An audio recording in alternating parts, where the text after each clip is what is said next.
This is Darla Nunley, And I am Judy Hayes, and we are on an episode of Real Talk, where two friends talk all things real estate. And today we want to talk to you about updates. We are at the first quarter of 2023, and I know that people are beginning to think about putting their homes on the market. And a lot of times, one of the biggest questions that we have, that we encourage our sellers to do, is ask us. We're thinking about making updates. What are some of the best things that we can do to our homes that will give us more value? We'll be able to sell it quicker. We'll be able to make more money on it. Okay, so key number one is ask your realtor. The first thing you don't want to do is overbuild or overdo for your specific community that you're in. So the first few are easy and very non-expensive. So number one, we're going to declutter and minimize the entire house, the closets, the cabinets, anything. Pretty much get you down to the basic minimums of the house. We're going to have a deep clean of the house. We're going to power wash the outside, any brick, any sidewalks, any patios, any driveways. Let's do that. And then we get down to the fun stuff. Paint, the next cheapest thing. If it needs to be painted, paint it. If we don't want to see dots all over the wall. So if your paint's not fairly new, if you have paint in the garage when you bought the house 14 and a half years ago, it's not going to work. Okay, you're going to have to get some new paint. And I think what a lot of people forget is paint over time wears. Yeah. So I recently had a home that I helped to sell, and when she pulled the pictures off the wall, the paint looks great, right? And when she went to pull the pictures off the wall, the sunlight, because she had a bunch of windows on the back side, the sunlight had faded, and so you could see the square left over from the picture. So over time, if you have dogs, if you have kids, they've scraped down the walls. I have to do touch-ups on my stairs all the time because people go up there with their suitcases and they bang my walls up all the time, and it drives me bananas. So I will always say, first and foremost, paint. If you have to do it yourself, I did have a client several years ago that she had no money. She bought the house just a year before. They decided that money-wise they needed to do something different, and she's like, what do I need to do? I don't have any money. And I said, you need to paint it, because she had like a blue wall and an orange wall and a green wall. And she's like, I don't have any money to paint. And I said, you're quite capable of painting yourself. And they did. I was so proud of them. They went through that whole house. They neutralized the entire thing. Yes. And at a time when homes were not selling quickly and we still had affordable housing. We don't have affordable housing anymore. Right? That home sold the first weekend. And I didn't do an open house or anything else, but it was what needed to be done to the house, and it was an affordable home. Well, when people walk in, they're judging you immediately at how you take care of your home. If it's not clean, they're like, and they don't want to touch it. They open up closets and things are falling off them. They're already irritated and they're distracted. And they don't want to have to move in and paint. So if you give them a clean palette when they move in there, that's one less thing that they don't have to think about. And honestly, people think, well, I don't want to color, I don't want to paint because I may choose a color that they don't want, it may harm me. Absolutely not. We're going to tell you what the current Sherwin-Williams colors are that everyone's using, because I guarantee you 90% of the time the people that are looking at homes, they've been over to new construction and they've seen all of the light countertops, they've seen all the current color choices, and they're going to want something very similar to that. And they're going to pay a better top dollar if you do the work and they don't have to. Kind of the way I tell my sellers, if it needs to be done, it's going to cost you money one way or another. If you do it yourself, it's going to cost more money, because if you don't want to paint, what makes you think the buyer wants to paint? Nobody wants to paint, okay? Right. So the first thing that we're going to do is we're going to declutter, depersonalize, do a deep clean, and then with the curb appeal, and then we're going to, you can paint. Paint is one of the number one things that we can do.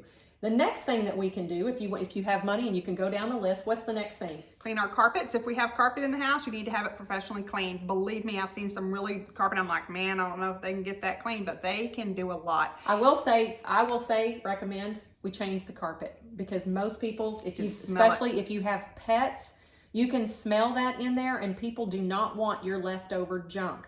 So if you can trade the carpet's going to be cheaper than tile or hardwoods or vinyl or anything like that. A lot of times you're going to want to spend money on the padding, not necessarily the carpet. The padding is going to make it feel luxurious. Clean is better than high end. You know what I'm saying? Clean and cheap is better than high end and dirty kind of thing. Also have your tile floors professionally cleaned. Believe it or not, that grout stain I had Lust done in the Woodlands, she's like, I didn't even know that was that color. Well, I know a lot of times when I did mine, because for a long time I've got the dark tile wood look here, but back when I had my house a while back, the tile was a very light colored tile.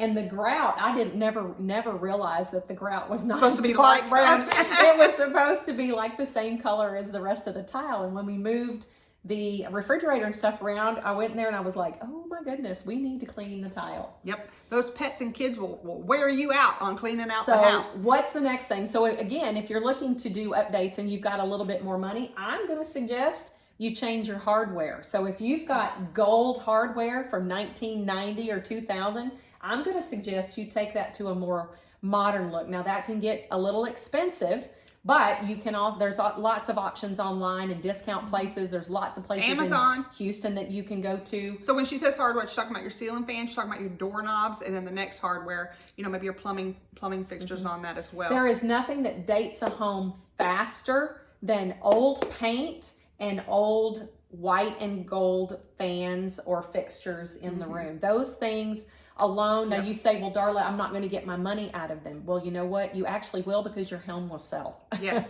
That's how you're going to get the money. The whole goal that I tell my sellers is we're trying to, when they walk in the door, give them no reason to negotiate with us, because they're walking like, we got to paint, we got to change those doorknobs, we got to do that. In their mind, clean, clean, clean, clean, clean. They will go down the street and pay $70,000 more for the house that costs more because everything's updated, because they just don't want to deal with it. So Judy, what are the biggest things room wise? What are the biggest things that actually make you increase the value of your home if you're going to go and you're going to do rehab? Let's talk about a rehab. So those are what we just talked about, same throughout every house. If it needs, those things need to be done.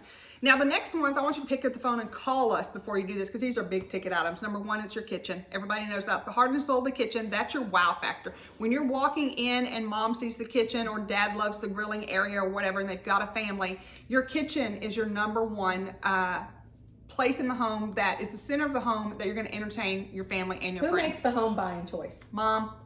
The wife does. Period. Typically. So end of discussion. So wife wants two things.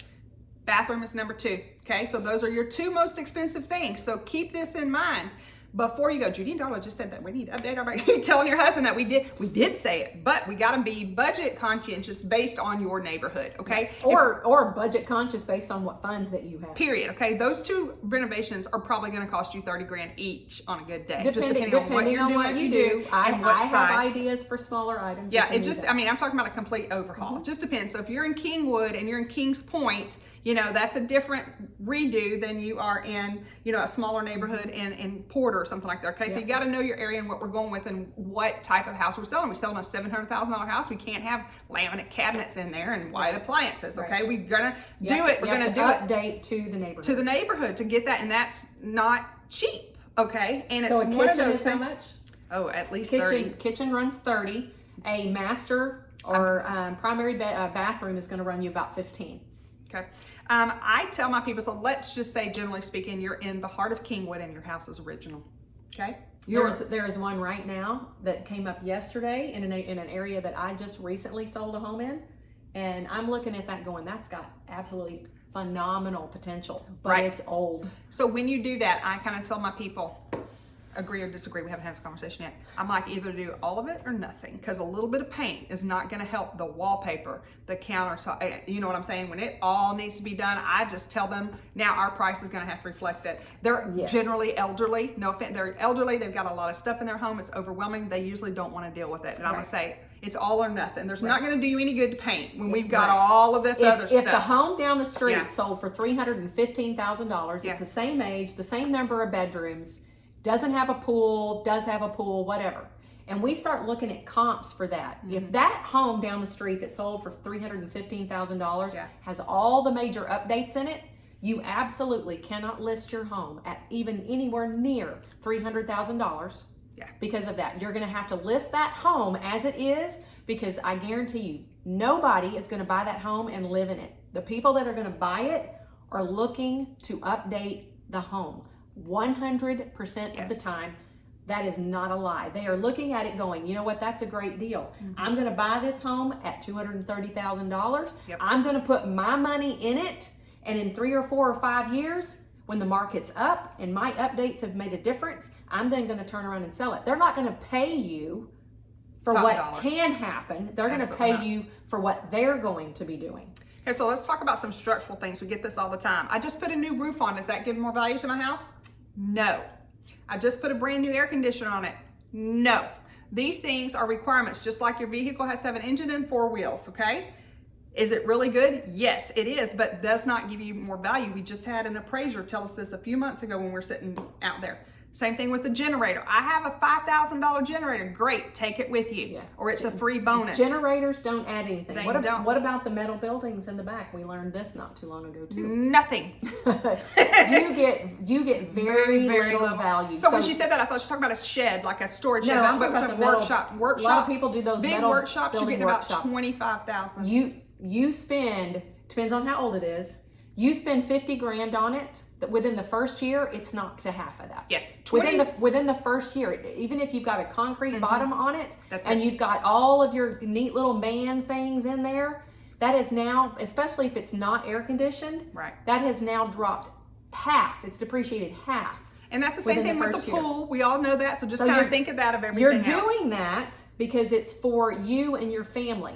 Those things don't necessarily add dollar for dollar value when you go to sell them. What increases your value is going to be the updates In the house. on the inside of the home and making sure that the outside of the home doesn't have rotten wood. We don't have cracks in the foundation. Right. We've got brand new paint on the home. You can't have this beautiful shell on the inside and then you have this ugly exterior on the outside, because the first thing that's going to happen with curb appeal, people are going to drive up and go, bushes are overgrown, trees are too thick, the grass is sporadic everywhere, the fence needs to be replaced. So no matter what you did on the inside of the home, They can't get past what they see. can't get past what they're seeing on the outside of the home, and we have to Yep. price that accordingly. So it's kind of that old, there's only one chance to make a first impression. So remember, most likely your buyer, before, say they made an appointment for Sunday, say, oh, I'm so excited, I got an appointment for Sunday. Guess what? They're probably driving by your house 3 or 4 times before that, okay? Right. If they're searching your neighborhood and they're trying to figure out about your home, they're super excited, they want to see what your neighbors look like. You can't control that. Right. They're going to see what's going on, and they've already scouted you. They've driven by and taken a look. So if they don't like what you look like on the exterior or your neighbors or the area, okay, that's problem number one. When they open that front door, what they see and what they smell is your very first impression. About 10 seconds, they're going to decide if they're excited to keep going in your house, or they're like, oh. yeah, And then you Judy can see and- it on the Ring camera. Judy and I both have walked in showing houses before, and the clients that we were with, they'd take one look around and go, yeah, no. I've we're had out. them bail over. I'm And like, I'm- I'm not even getting all my Right, stuff and together. I'm looking at it going, do I want to buy this for an investment property? Because Right. this has got great bones and Right. it's got great space. But most people cannot see past. They can't see past the smell. They number can't. one. They can't get past the smell, and they can't get past what I call visual clutter. They just. That's what she called my office. I was thinking the other day when we did that visual staging chaos, thing. and I It just is. can't do it. It's visual clutter. That's what I am. But the other thing let's talk about that I do feel is kind of a 50-50 value in our area. You're never going to get 100% of it, but outdoor kitchens and outdoor spaces where it's a fire pit, a fireplace, an outdoor kitchen, that expands your living area. I know on my house, I did research. I have a pool and an outdoor kitchen and a workshop. So I have all of those things that are Right. depreciating, but we use them as a family in Right. my neighborhood. We're on Right. acreage. It's very desirable. Now, okay. and I will say, But that outdoor space, Right. you're And- not going to get what I paid for it, but Correct. it's still very But desirable. I always tell people a lot of times, if why do you need a roof? Well, number one, we have a lot of roof issues right now going on with insurance companies. Yep. So a roof is going to make a difference. If you've got everything else is equal, all the houses still look the same 15 years you've lived in that home, and all the houses in the neighborhood still look the same. If you have a new roof at 15 years old and the houses down the street do not, your home's going to sell faster, specifically for the roof and the insurance. And let me reason. say this, I've had people, these are 30-year shingles. That means nothing, It means nothing in Texas. Houston. We have It's too many hot. hurricanes. And it's we hot. have too many tornadoes. And trees all over we have everything. trees all over the place that decay everything, and it's really hot here. So And so what she was saying about the 15 years, because of literally the nationwide catastrophic storms, hurricanes, fires, everything that's going on, your insurance companies have to tighten their guidelines. Honestly, I don't know how they're in business at all with this much disaster. It's been, nationwide. So pretty much if your roof is over 15 years old, you can't get insured. It's very difficult. It's called very cash. difficult. They'll do a cash insurance, but Right. it gets really expensive, and your note now can go up Right. by $200. The insurance company's just trying to protect themselves as much as they can Correct. because they're out in so much money for everything. So as we wrap this up today, let's go over again. We talked about if you're getting ready, you're thinking about selling your home within the next year, let's say the next 3 months or the next year, sometime in 2023, you're going to want to sit down with us and say, okay, here's my timeline. What makes sense for us to do right now, and what makes sense to do if we're going later? Because we're going to go through and talk about the 3 Ds, declutter, depersonalize. I don't know. Declutter, depersonalize. And don't do that. And do a deep clean. Deep clean. She came up with this and she doesn't even No, I remember. didn't. So we're going to talk about those 3 things first. Those are the most important. If you can't spend another dime on your home, those are going to be very key. And then curb appeal. Curb appeal, that's that first impression. We want to make sure that is top notch.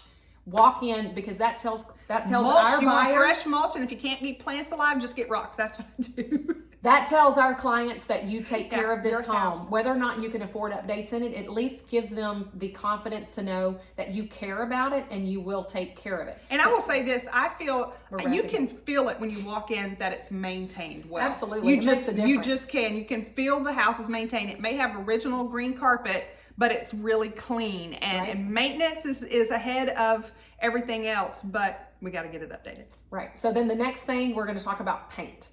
If you if you have limited funds, we're going to talk about all of those 3 Ds, and then we're going to say, let's paint. Because you can paint it yourself or you can have it painted by someone else. That's going to be key. And then if you want to talk about, let's say you're moved into your house, you're 5 years in, and you're not looking to sell it anytime soon, but you want to know the things that give your home the most value, you can call one of us and say, where does the value come from? Here's what we're looking at doing. What's going to make sense? Where we should spend our $15,000, $20,000, $25,000. And the first question we're going to ask is how long you're going to stay there. Correct. And some people have things that are very, very important. When I built my custom home, I had a normal kitchen, but I didn't have all these Viking appliances. I'm not a big chef. Well, now my fiance is, and he's like, why do we have such shitty appliances here? So, I mean, we have to look at it like, what do you want? Versus and I always look at things from an investment perspective, because I'm looking at adding a patio cover to my outside, and I want to Always add a good idea. fire pit and things like that. I'm looking at those things going, what makes sense not only for me, but for where I am in this community? Is a cover on my back patio going to make sense? I live in a townhome, right? Yes, it A is. fire pit is a backdoor convenience that people love to have fire pits here in Texas, even though it's really hot. That's something that's going to create value. It doesn't cost me a whole lot of money, but it gives that outdoor experience. So, Darla Nunley with Real Talk. And I'm Judy Hayes. You guys have a great day.